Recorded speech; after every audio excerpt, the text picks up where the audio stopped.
I want to take a moment to begin this video and talk about this struggle we're having with this channel. It's really kind of the way that gun channels are interacting with Google and YouTube is affecting us, and it's affecting our ability to be able to produce content. So I want to take a moment and just ask you, support us on Patreon, where a lot of the content we can't put here is going, and it supports this ministry.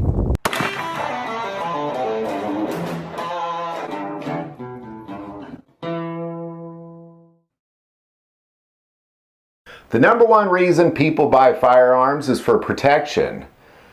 But the other reasons people buy firearms is for hunting and collections. And it's those collectible guns that tend to go up and up in value for several reasons. Either they're very rare, or they're extremely popular, or they just happen to be popular right now, or they're hard to get a hold of, or maybe they were banned many years ago, and if there happens to be one, it's high in value because of laws that revolve around it.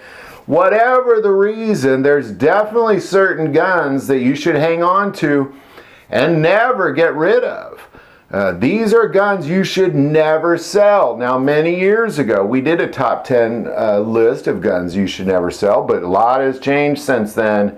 And this is definitely a very updated list on guns that you should never sell. I believe these are by far the guns that are going to be the most sought after and the most desirable for decades to come. Number one, the M1 Garand. The M1 Garand is really one of the first semi-automatic battle rifles that was very effective on the battlefield. During World War II, General Patton referred to it as the greatest battle implement ever devised. But the thing about the M1 Garand is tens of thousands of these, if not hundreds of thousands of these, were shipped to Korea during the Korean War. And then the importation of getting those American-made M1 Garands back was banned, so we can't even import them. So all those rifles are unavailable to U.S. consumers, but yet there's a few floating around the U.S. and they are just going up and up and up in value. I remember several years ago when they were going for a little over $1,000. I thought that was expensive. Try touching one under $2 now.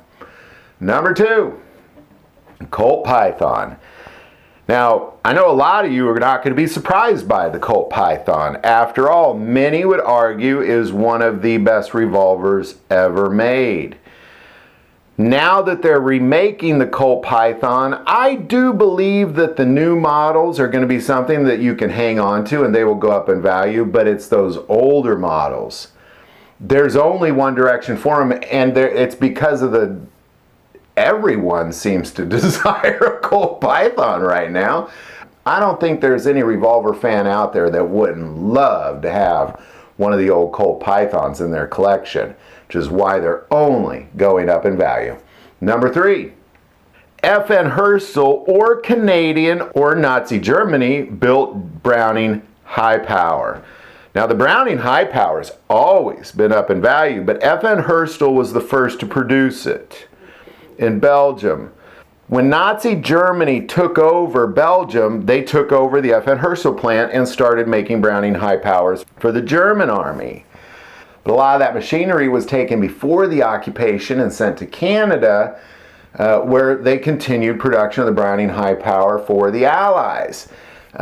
These three types of Browning High Powers are just by far going to be your highest value. Now, FN Herstal continued to make it for many more years following that, and I do believe it's going to continue to go up in value.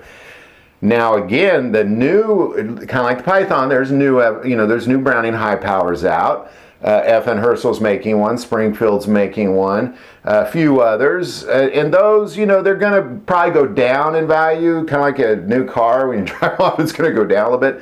But those older ones, especially when they stop production of the high power, they're only going to be more and more desirable as time goes by.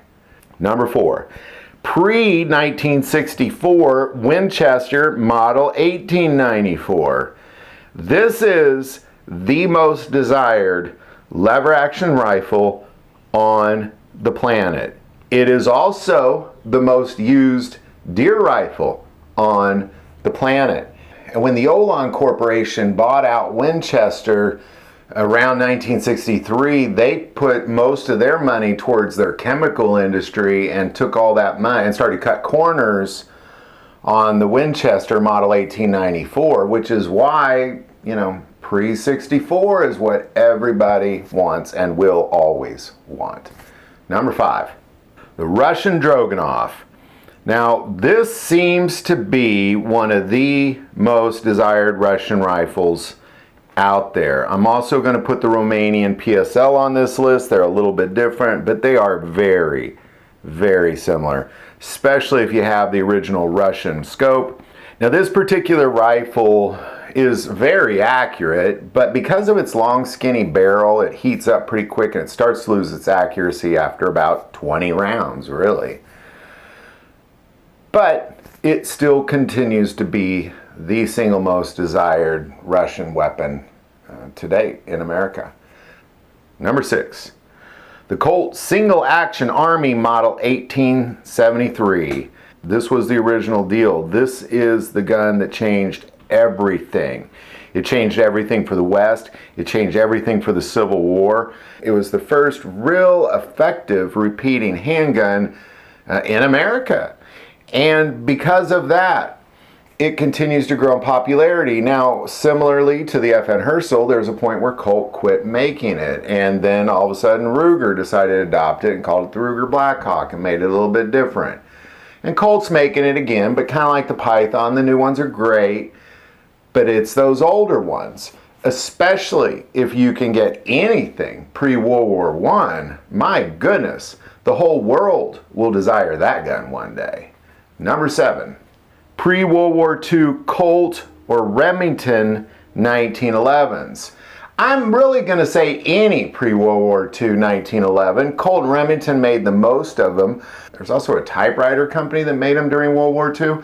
Love to get hold of one of those. Never even seen one of those. But any World War II or pre-World War II 1911 is really belongs in a museum, but is only going to go up and up and up in value in those private collections. Number 8, the FK Brno, firing the 7.5 FK. I believe this is one of the most advanced and best handguns in the world. They're very expensive, fairly low desire at that, because they just haven't really caught on. But again, I do believe it's the most advanced handgun on the planet. And because of that reason, as the world continues to discover the most advanced handgun on the planet, this gun will never go down in value. It only has one direction to go. Number 9, the Sig Sauer P210, made in Switzerland. To date, this is known as the most accurate handgun ever made. And it's made by the Swiss. They do 3 things great: watches, chocolate, and guns. Always have, always will.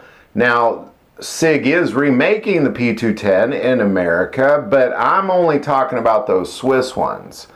When I first started looking at those, you could pick them up for around $1,500, and I thought that was really expensive. They're averaging between about $5,000 and $15,000 now, depending on what version you get and how good a condition it is.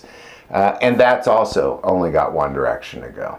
And finally, number 10, the Colt Detective Special. Other than the Glock, this is the most used police sidearm in America. Highly, highly desired after, known to be a workhorse, very, very respected in this country, and those people that know what that Colt Detective Special is, they know that it's something very, very special. And it's something that's only going to go up in value and get more and more difficult to find, especially ones in good condition. So there you go. There's what I believe to be the current top 10 guns you should never sell. Of course, there's thousands of guns that you should never sell that should be on this list. I just believe these are the top 10. Sure, there's a couple I missed. Put them in the comments below. If you like this video, click like and subscribe. Feel called to support this channel with Patreon. That link is also below.